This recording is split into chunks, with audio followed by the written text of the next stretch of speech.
Welcome back everyone to another Let's Play Advanced Tactics. And this is it. This is the episode we definitely are going to war. A quick side note, I hope my audio sounds a little better. I finally upgraded my audio system. So I hope that it's a little easier to listen to. Alright, so where should we start? I think we'll start in the north. It's pretty straightforward what we want to accomplish. We're going to counterattack here and then hold. So very simple. I've also decided that I'm going to move the cavalry up into the attack way up here. This will just help me get that bigger flanking bonus. I'm going to attack with the armor. These two, the one I've chosen is less well entrenched, 196 versus 180. So I'm not going to lose as much of my entrenchment on this guy. 180 is just massive entrenchment, but I'm going to rely on the other armor, the other infantry with its super high entrenchment to hold me down. Armor obviously doesn't defend very well, so we'll attack with that. And although this infantry unit is pretty weak, I want to use it for the additional sides bonus, so you can see our attack stack is below the value. We have a 40% bonus for surrounding them. That's good, I'll take it. And let's pray this goes well. It most certainly did. So 5 retreated and we only lost 2 units. That's excellent. I don't even know if I need to, yeah. So the 10th is the one that lost him. Was that this guy here? It was. That's good. They'll be replenished quickly. In fact, I can probably replenish them immediately. 2 more rifles. Yeah. Okay, now I am going to move this infantry forward again. And now that he's done doing that, I'm going to transfer 10 more riflemen to him as well. Because he was a little short. I just didn't want to add him before the attack, which would have lowered his readiness, his action points. I'm not sure if I would have been able to attack. So now we're all square there. And that's all the stuff we wanted to do. It even looks like we could do a follow-up attack. Well,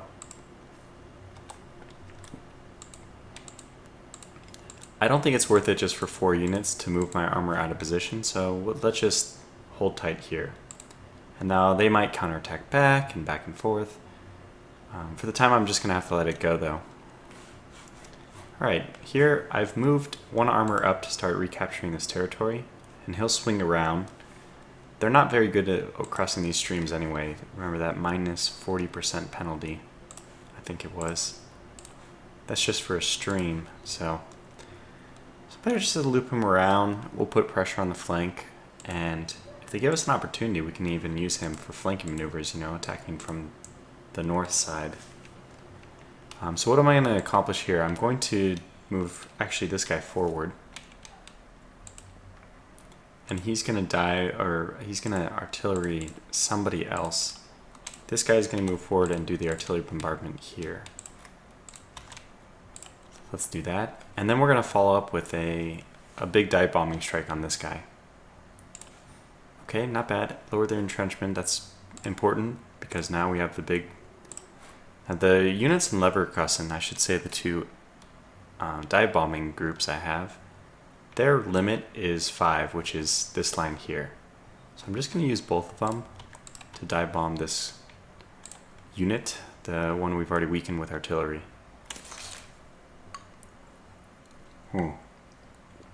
That's amazing. They actually ran out of... The defenders actually totally retreated by combat round 9. Wow. That means they're very weak, and I regret moving this artillery forward. If I had waited, I could have just done this attack, which I'm going to do right now anyway. Let's take the 19th and the 23rd. They should be able to push across even though there's a stream penalty, and they do.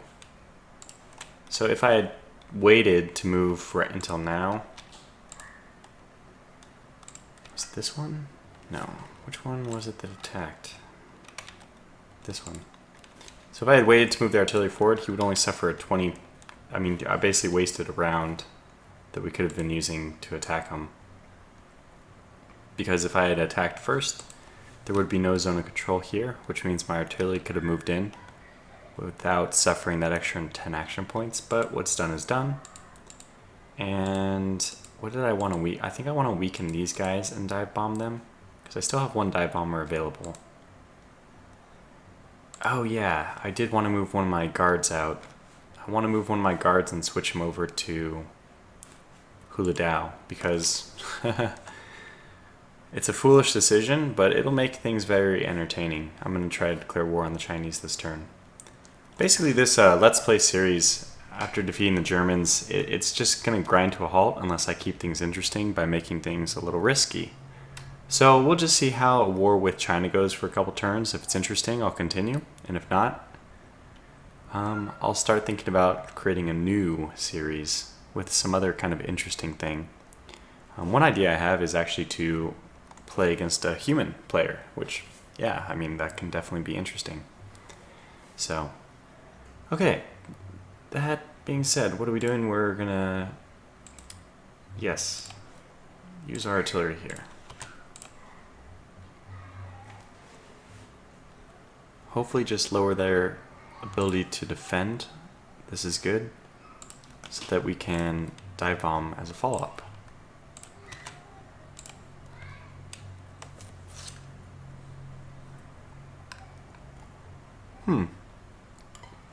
Not bad. 5 destroyed, 1 wounded. It seems like we even have enough to push in again. Of course, these guys don't have the movement capacity. And I'm not actually going to do that because I'm going to move this guy here. That's 50, and then he'll have 50 to bombard that guy. I think that's what I want to do. Oh, I want to do this first. So I'm just going to do an attack into the mountains here. I've checked, and currently the supply for this guy is 42. And High Mountain is 50 to go into, so I'm talking about for supply. So I'll have enough to be supplied if I move this unit in. Therefore, that is what I will do. And their readiness was so low to begin with, only 10. They're out of supply or something, so I just move right in, no problems. Even though that's High Mountain and you'd expect it to be very defendable. If you don't have the readiness, you just can't fight well. So that opens this hex up to moving in at only a cost of 40, the same way I should have done it up here. And we can get 6 rounds of bombardment out of this guy. Yeah, which one now? Am I sure? Yeah, this one can, yeah, that's it. So let's do it. And now we're actually attacking staff, which are weak, and this is good. We didn't do much there, but we are going to follow up with a double infantry attack here. And even if I don't inflict too many casualties, it's very worth it because, excuse me, we're attacking staff, which are they're just valuable, and they don't fight up to their value. So anytime the staff units are exposed, you should just take advantage of it. That's my feeling.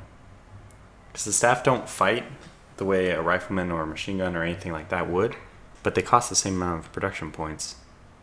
You're also killing the ability of that leader to, like, if they lose their staff members, their staff percentage will go down. The same way I manage my staff percentage here. If I lost all my staff, I wouldn't have the staff I need to control the number of units I'm controlling. So we'll move both these guys in. They're connected by this road, so we shouldn't have any problems. And we're going to stop being exposed by moving both of our armor and our infantry into this.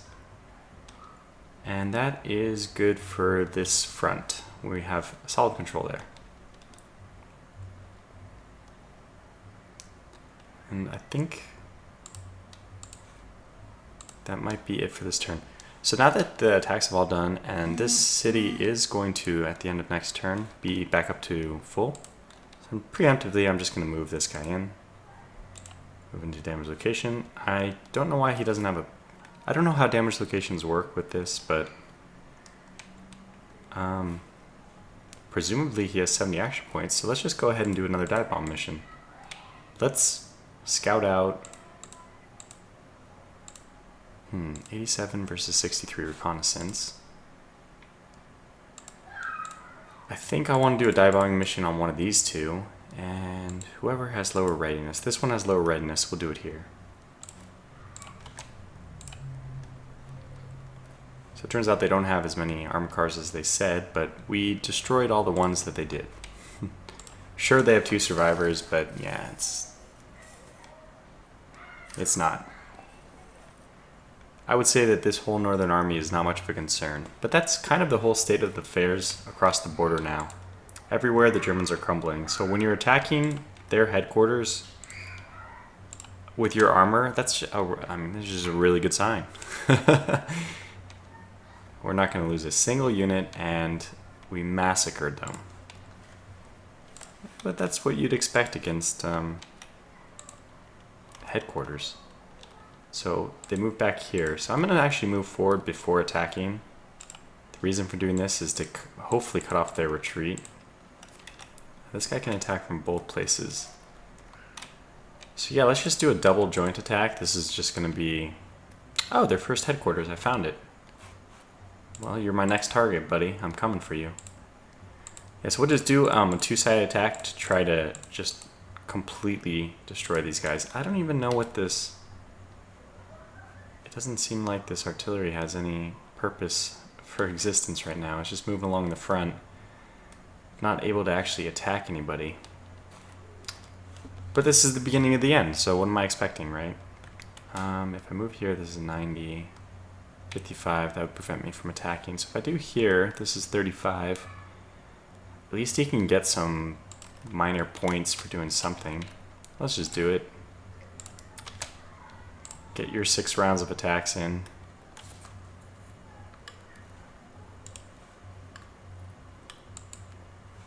Alright, good stuff. Let's follow it up.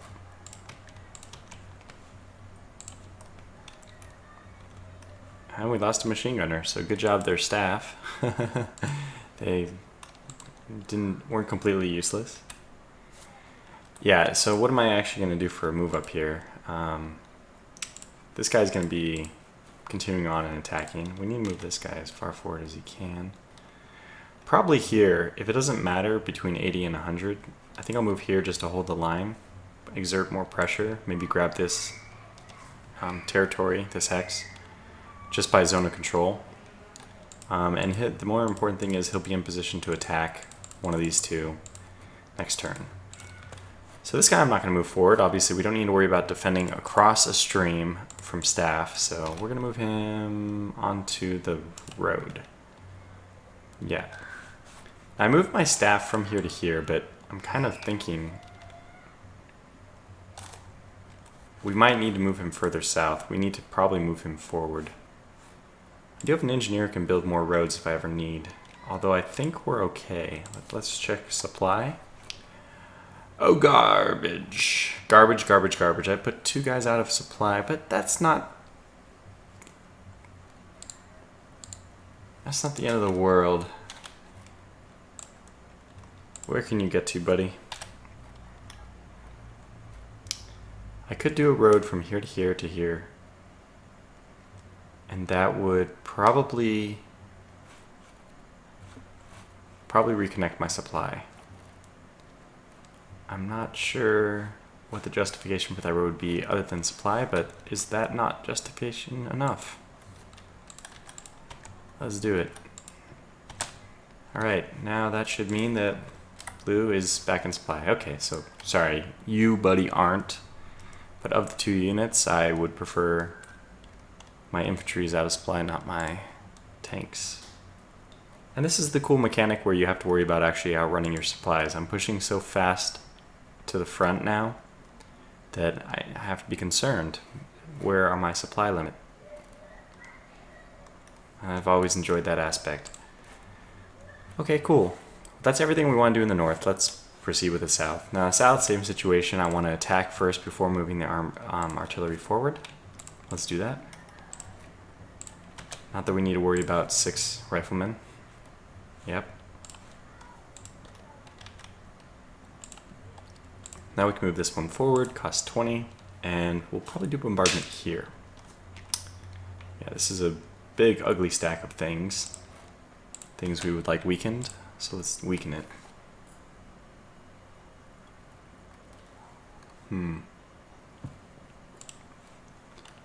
Perhaps not particularly effective, was it? Well, we just won't attack it this turn, but I think we will attack this one. Readiness is low.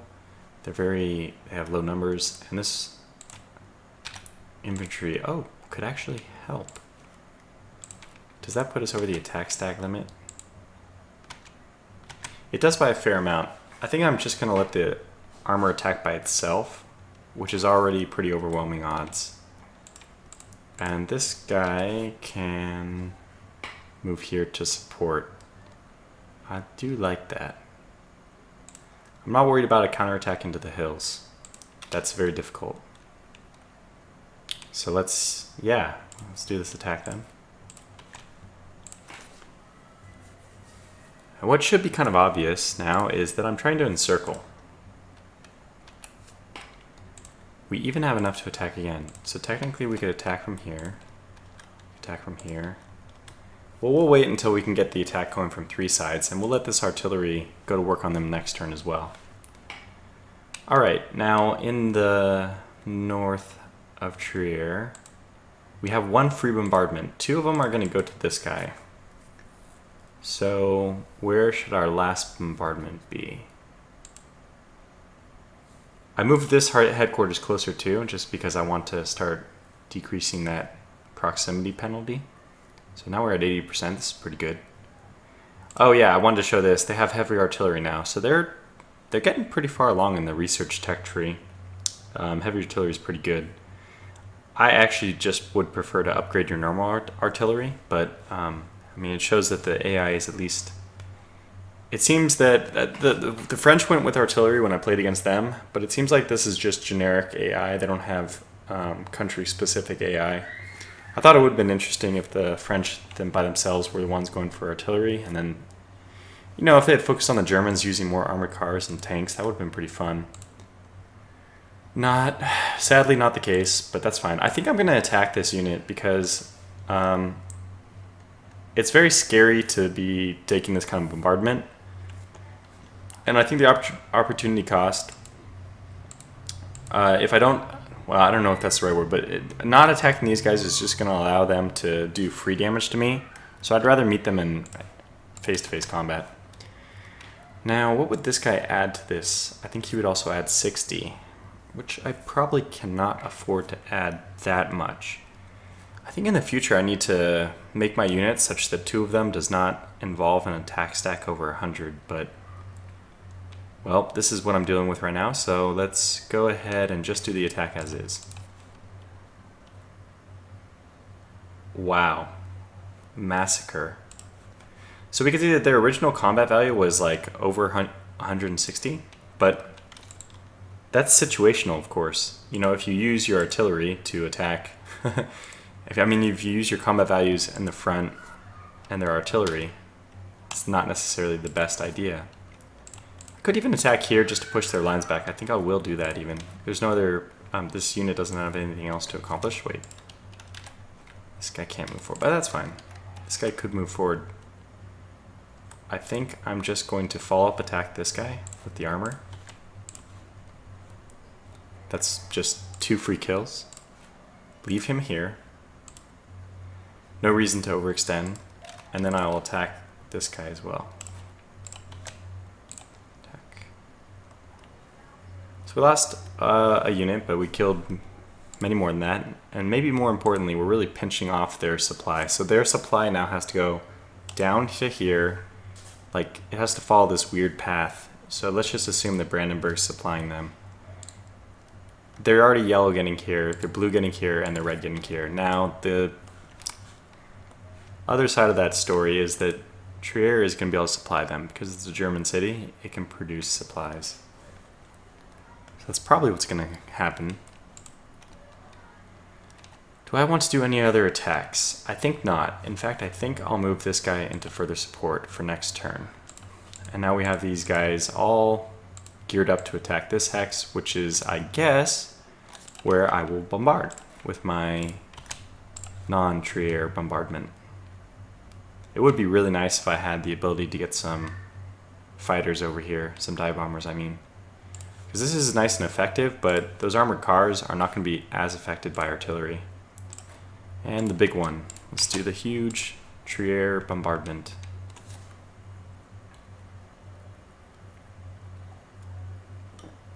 So this location damage, as far as I understand it, it doesn't get repaired until after the production points are counted. So doing any kind of damage to them is lowering the amount that Trier can produce, even though for some miraculous reason it's auto-repairing like 900 per turn. Like the good news is that at least the damage I do sticks until they repair it. So let's do this bombardment, or this dive bombing, the only hex we can actually dive bomb. So we'll use both of them. That's pretty good. We left one alive. Lots of riflemen still there. We're not going to do too much like statistics damage or stat damage, but we can just start killing them off. If the longer they stay there, they're the only thing that my Kronak air fleet can target, so that puts them at 100% chance that they get bombarded. Well, good. This is all I wanted to do on the Western Front. Yes, that's right. We have a Western Front, but at this point, we're going to shift our focus over to the ugly mess, which is going to become the Eastern Front. And here we go. Which one is it? F1? Yeah, so the strategic map, this kind of says a lot. The choke point here is still a heated battle point, but everything else is... I don't know. I feel like the South is just obviously in our hands. Even Trier is about to fall, which means that we are going to declare war on the Chinese. Now, I am not terribly optimistic about this. Why did I do that? I should have moved this unit forward. Now, cost him 30. How much does it to move back? 20 to move back. Costs 30 to move here. Okay, good. I wanted to do it this way so that he forces them to move through enemy territory for their first turn. Otherwise, they just get that for free. Now, the good news is none of this is going to them by default, which is nice. And I don't have a good... I'm going to leave that cavalry in the forest for now anyway, even though I don't think he even gets supplied there. Does he? He does. Okay, that's nice. But I wanted to put some submachine guns there. Didn't get to it in time. Now, I actually have a unit which can do bombardment. I guess we'll bombard the 5 infantry guns. And we can do a lot of dive bombing and stuff. So it's kind of the perfect turn for us to be declaring war, because we just went over the hump on our fuel concerns, and now we're going to be engaging like 4 more dive bombers. So that's like probably like 2,400 fuel more we're going to use per turn. Hopefully in the end, my Western Front will stop taking up so much fuel, but for the time being, it's going to. I guess we have no interest in dive bombing that. So let's dive bomb one here. Let's use, well, it doesn't matter. They're the same. So let's use one here. And we'll be up against militia. I'm not sure what the deal is with militia. I've never fought them. I know their combat strength. They're kind of like combat versions of staff with a little more defensive capability. But where else should we go? There's not too much here. Everything else is pretty well defended. Yeah. I guess we'll do this one. We can kill infantry, gun, and truck. It might not be a bad idea, honestly, for me to just be bombarding some of the forest or to attack the same one twice. How much does it? You know what? I'm going to do that. This one still has 8 armored cars. Like, good lord. Let's get in on that.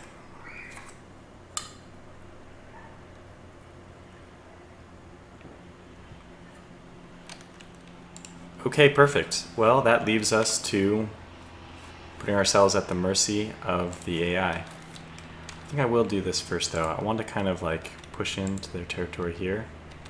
I just wanted to see what they had. And this guy's going to be trapped there for the time being, but that's fine. It'll be very difficult for them to push through this middle area, so...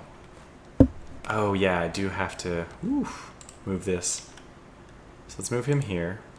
Oh my gosh. Well, that's not fantastic. Okay, That's really not fantastic. I do want to push forward here just to see where they are. I don't see anybody. Up! One too far. That was stupid. I knew I shouldn't have pushed my luck. It was really hard to anticipate they would have a unit randomly on this mountain over here, but they did, so that's what I get for pushing too far. The last thing I'm going to do is I'm going to remove my defensive unit from Landsberg.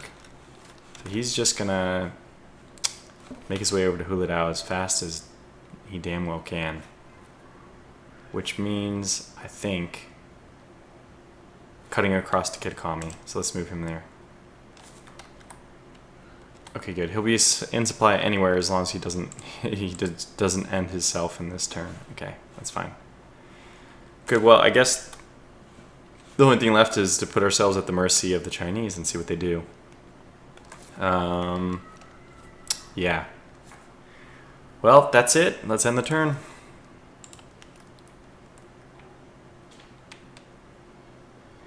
Okay, some attacks. No surprises there. They killed a jeep. They're attacking again. Oh, the cavalry. Okay, that's fine. Yeah, this is not good. 800, 500, 500, 600. Oh my gosh. Okay, that was good. That was big. I didn't see it, but they attacked strong. Oh my gosh, they're attacking so strong. Holy cow. Okay. There's some attacks. There's so many attacks. Oh my gosh. They were able to push me back again here. And there. Oh, they just completely wiped out that unit. All the cavalry were killed. Obviously, this is a massive, massive turn. It's going to take us a long time just to go through the history. So let's take stock of the situation. Oh my gosh. Let's start with the Western Front, because we're very familiar with that. So they did push in, and they did kill my cavalry, which is annoying. But they used one of their stupid cards. That's annoying. But I'm not too concerned. I can push back here again, and I think in the end, we're kind of whittling them down. I only need to attack one more time here to push this guy back, and this guy has at least the number of units he needs and the action points to attack, so we can do another attack there. Moving on. So I don't know where... I guess we have to go to history. Let's go to next regime. I'm not going to look at the Chinese yet. So, history from Das Reich, next battle. They attacked us, and we lost some riflemen and machine gun, but they lost 20 rifle, 3 infantry gun, 13. I mean, they just lost a ton. It's not the worst idea for them to attack my armor in the open plains. So, I mean, it was either that or wait to be attacked. I don't know. I can't. That's not necessarily the worst decision. It's kind of damned if you do, damned if you don't. This one, well, not much good you can say about that. I think they were attacking into a hex that just had armor, and I had armor here and a normal infantry, yeah. So that was probably not the wisest idea, especially if you're only attacking from one direction. This is smart and incredibly effective, way more effective than I think it should have been, but our readiness for that unit was a little bit low. But that's fine. This is my trade. This is what I'd like to trade. I would like to keep trading this hex back and forth in the attack, because I think by that we'll be whittling them down and we won't have to attack them in anything but plains. So I think if we keep going back and forth here, we will overall be winning that much more than we'll be losing. That's just unfortunate because we don't even have the counter, so technically it's like a loss of 1 political point on top of the 6 cavalry, who I otherwise don't care about. Okay, cool. Well, that's about the time for us to call it. It will be interesting to see what is happening over here. But what I think I'll do is I'll go over that. Okay, no, I guess I'll go over the history real fast for the... What did they do? So they attacked here, they killed Jeep and rifle unit, that's fine, that makes sense. I was stupid, I didn't move those guys back, so... But I don't really care, the Jeeps are just lost. to me anyways. They're dead to me. Alright, they killed some cavalry. No big deal. This is big. We only lost one rifleman, and they lost... Okay, this is already the start of something good for us. And they lost over 60. Over 70. Almost 80. That's... I mean, very important considering you can see they have 1,000 combat strength in that one. It's ridiculous. Okay, so there's another Jeep loss, whatever. Not, of course, that's exactly what we'd expect. Okay, this was some significant casualties on our part were taken. We had 2 units there, and they took a total of 16. But again, they lost like 70. So, not in their favor quite yet. A lot of armored cars. Okay, then we'll go to the Germans. Right, okay. Well, they didn't attack us here, so that's good. I think we'll kind of do something like this. Slowly back away. We just want to hold on to the oil there. They didn't attack us here. In fact, we lost vision of the enemy forces here. We better get some units into Huludao quick. So this is exactly where I thought the line would be, and it is. So that's fine. I'll leave everything there. I might even leave this Jeep here as kind of... Oh wow, he can't get supplied there. So maybe I will move him out, but I might leave him here just as a decoy. If they attack me, they're wasting their action points that they could spend somewhere else. So I didn't dive bomb with these guys. Wow, gosh, I'm so stupid. And this is just going to be... We'll see if we can survive. Well, that concludes this video. Thanks for watching, everyone, and I'll see you next time.